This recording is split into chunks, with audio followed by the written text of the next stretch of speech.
Ian was born under a lucky star. At least that's what the priest said. As a child, he could lift stones twice his size.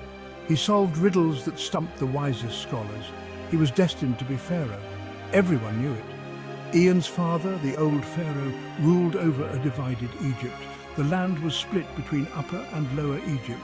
They were always at odds. Ian dreamt of uniting his people. He believed in a stronger, more unified Egypt. He knew he could make a difference. His training began at dawn each day.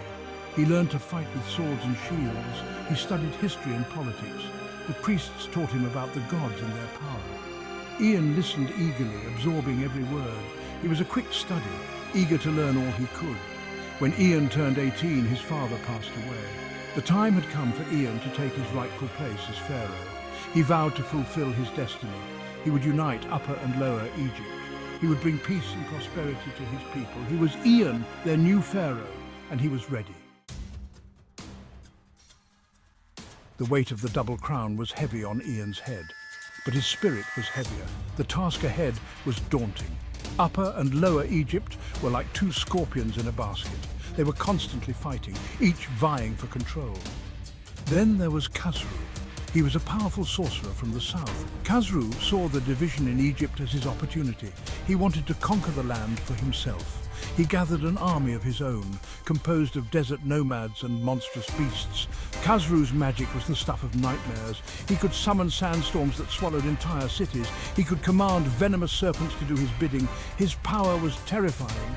Many trembled at the thought of facing Khosrow, but not Ian. He refused to let fear cripple him. He knew he had to act quickly. He had to unite his people against this common enemy.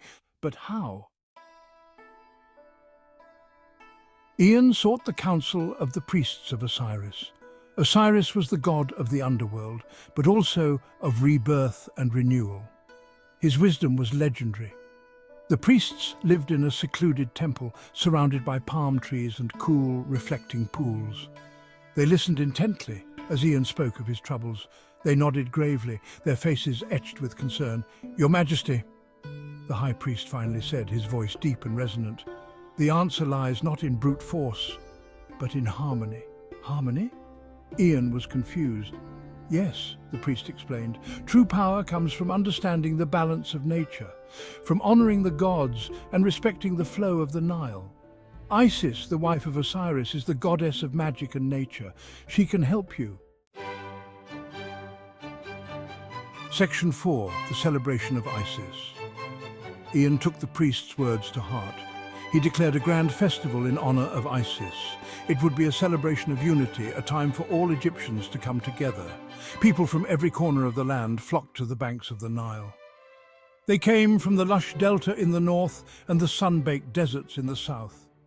They brought offerings of food, flowers, and incense. Musicians played lutes and drums. Dancers twirled in colorful robes. The air buzzed with excitement and anticipation. Ian himself poured libations into the river, offering his respect to Isis. He prayed for her guidance and protection. As the sun dipped below the horizon, painting the sky in hues of orange and purple, a sense of unity washed over the crowd. The divisions between Upper and Lower Egypt seemed to melt away in the warmth of the celebration. They were one people, united under the watchful gaze of the gods.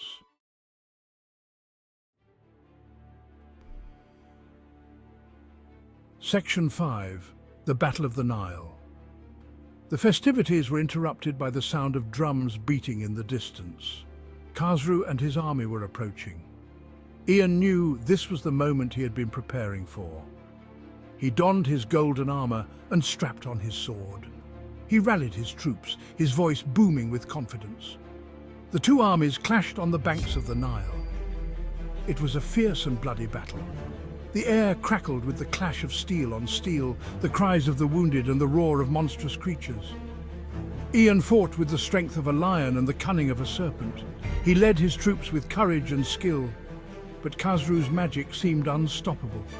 His sandstorms choked the air, blinding Ian's soldiers.